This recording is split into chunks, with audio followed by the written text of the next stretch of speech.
To my YouTube channel Math by Sir MK. In this video we will learn about method of representing of a set. इस video में हम method of representing of a set पढ़ेंगे और इसके कितने method होते हैं set को जाहिर करने के। ठीक है, तो विदाउट वेस्टिंग आवर टाइम हम स्टार्ट करते हैं अपना lecture. There are 3 methods of representing set.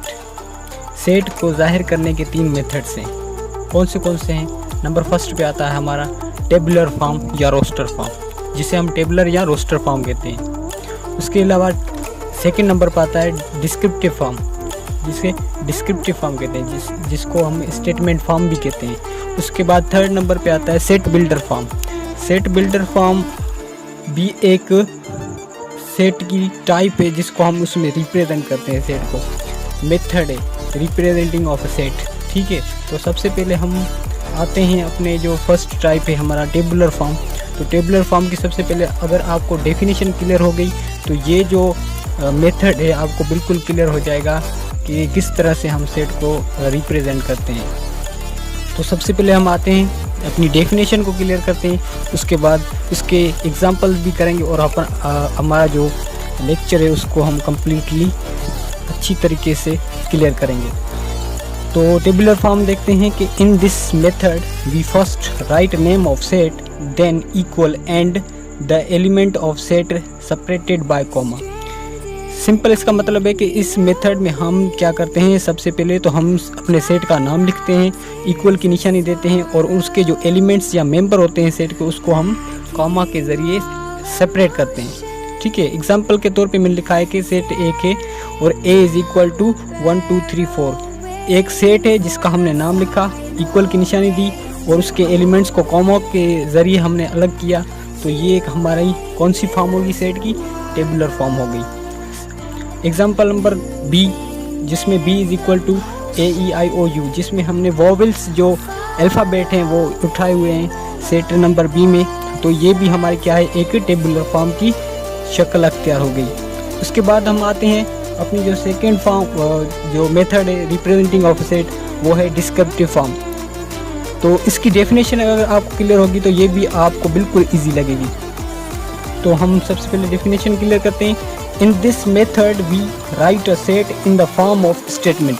इसका सिंपल मतलब ये है कि इस जो मेथड है इसका डिस्क्रिप्टिव फॉर्म, उसमें हम क्या करते हैं, सबसे पहले हम स्टेटमेंट में लिखते हैं। कोई भी चीज़ हम स्टेटमेंट में लिखते हैं। कैसे? जैसे सेट ऑफ वॉवेल, ये हमने क्या किया, स्टेटमेंट एक बयान दिया हमने किसमें, इंग्लिश में, कि सेट ऑफ वॉवेल्स।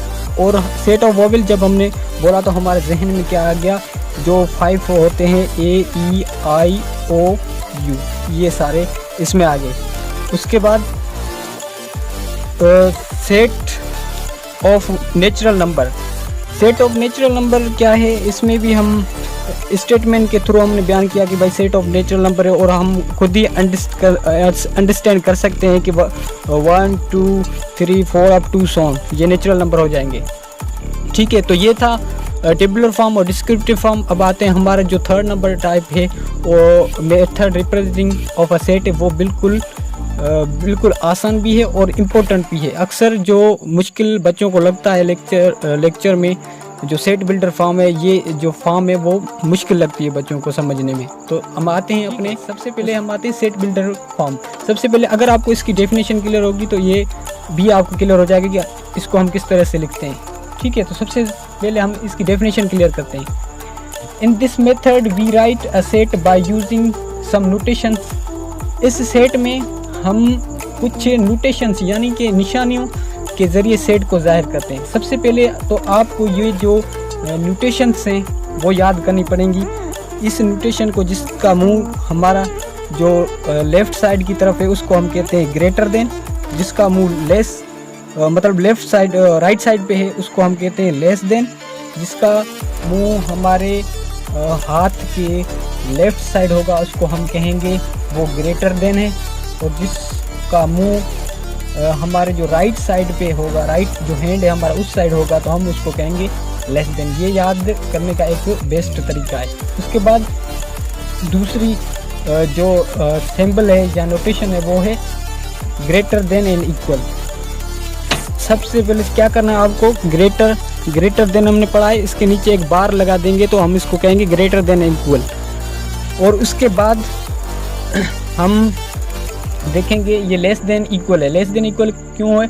क्योंकि इसका मुंह है जो हमारे राइट साइड की तरफ खुल रहा है, तो हम कहेंगे कि ये लेस देन एंड इक्वल है। ठीक है, इसको आगे मैं बताऊंगा कि किस तरह से हम यूज़ करते हैं इसको। सबसे पहले को आपको ये चीज़ क्लियर होनी चाहिए। और ये जो निशानी इसको कहते हैं सच दैट, और इसका उर्दू में अगर हम मतलब निकालें तो जैसे कि। और ग्रेटर देन का मतलब है बड़ा, और लेस देन का मतलब है छोटा। ठीक है, और greater than and equal mean बड़ा या बराबर, और लेस देन इक्वल छोटा या बराबर। दो चीज़ इसमें पॉसिबिलिटीज हो सकती हैं। उसके बाद ये जो निशानी होती है इसको हम बोलते हैं एंड। ठीक है, इस निशानी को क्या बोलते हैं हम? एंड बोलते हैं। और उसके अलावा ये जो ई जैसी आपको निशानी लग रही है उसको हम कहते हैं बिलोंग्स टू। मीन के सेट का कोई भी मेंबर अगर किसी भी एलिमेंट में बिलोंग कर रहा है तो हम क्या करेंगे, इसको क्या कहेंगे कि बिलोंग्स टू।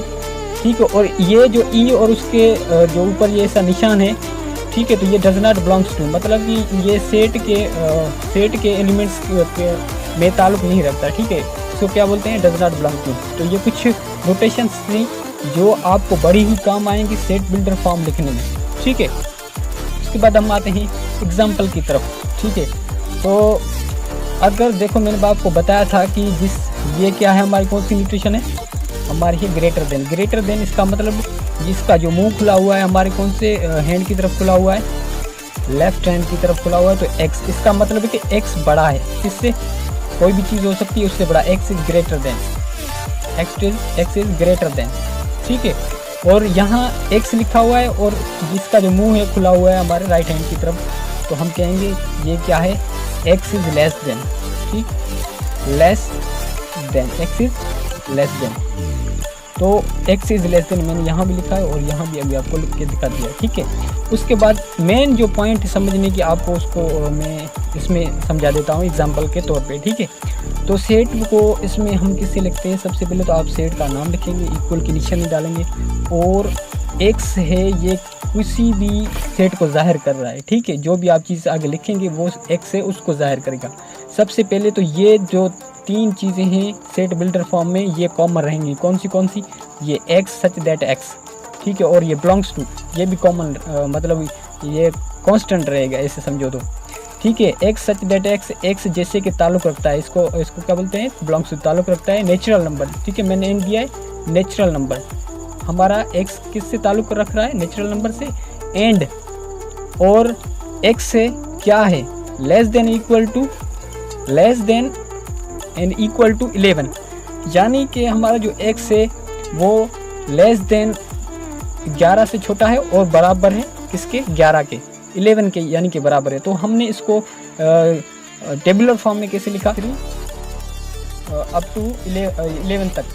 ठीक है, हमारा ये नेचुरल नंबर है, तो नेचुरल नंबर में हमने ऊपर जो स्टेटमेंट थी उसके हिसाब से इसको हमने टेबुलर फॉर्म में लिख लिया। उसके बाद हमारी जो सेकंड है, एग्जाम्पल नंबर सेकंड है, उसको डिस्कस करते हैं हम कि एक्स सच दैट एक्स, जैसे कि एक्स बिलोंग कर रहा है किससे? एवन से। इसकी निशान क्या है? एवन से। इसको बोलते हैं बिलोंग्स टू, इसको बोलते हैं एवन। And x is greater than and equal to 10। इसका मतलब है एक्स जो हमारा है वो ग्रेटर देन 10 और इक्वल है। ठीक है, सबसे पहले हम टेबुलर फॉर्म में लिखेंगे। ठीक है, तो हमने सेट लिखा टेबुलर फॉर्म में, B is equal to, B हमारा सेट है। तो आपको पता है कि इवन नंबर कहाँ से शुरू होते हैं? 2, 4, 6, 8। अगर आपको नहीं पता तो मैंने जो पिछले बेसिक लेक्चर्स अपलोड किए नंबर सिस्टम के बारे में वो आप देख लेंगे तो आपको क्लियर हो जाएगा। ठीक है, तो अब इसको हमने टेबुलर फॉर्म में लिख लिया। ठीक है, B is equal to 2, 4, 6, 8 and 10। तो ये थे हमारे 3 मेथड जो बहुत इम्पोर्टेंट रोल रखते हैं हमारे सेट में। सेट जो ऑपरेशंस होते हैं उनमें भी ये इम्पोर्टेंट रोल रखते हैं। ठीक है, तो सबसे पहले हम एक बार फिर से इसको रिवाइज कर लेते हैं। कितने टाइप मेथड होते हैं रिप्रेजेंटिंग ऑफ सेट? 3 मेथड होते हैं। एक होता है टेबुलर या रोस्टर फॉर्म होते हैं जिसको, और एक होता है डिस्क्रिप्टिव फॉर्म, और एक होता है set builder form. Tabular form में क्या करते हैं? हम सबसे पहले सेट का नाम लिखते हैं, इक्वल की निशानी डालते हैं, और उसके जो मेंबर्स होते हैं या एलिमेंट्स होते हैं उसको हम कॉमा के ज़रिए सेपरेट करते हैं। ठीक है, डिस्क्रिप्टिव फॉर्म क्या है? We write in this method we write a set in the form of statement. इसमें हम स्टेटमेंट की सूरत में लिखते हैं, बयान ही करते हैं, इसको बयान करते हैं, सेट को बयान करते हैं कि ये कौन सा सेट है, ठीक है। और सेट बिल्डर फॉर्म में सम नोटेशंस हम यूज़ करते हैं सेट को लिखने के लिए, ठीक है। तो ये नोटेशंस हैं, आपको अच्छी तरह से इसको याद कर लेना, तभी ये आपको सेट बिल्डर फॉर्म क्लियर होगी, वरना नहीं होगी और आपको आगे चल के बहुत मुश्किल आएंगी, क्योंकि ये जो सेट जो आप पढ़ रहे हैं ये आगे लेवल तक है।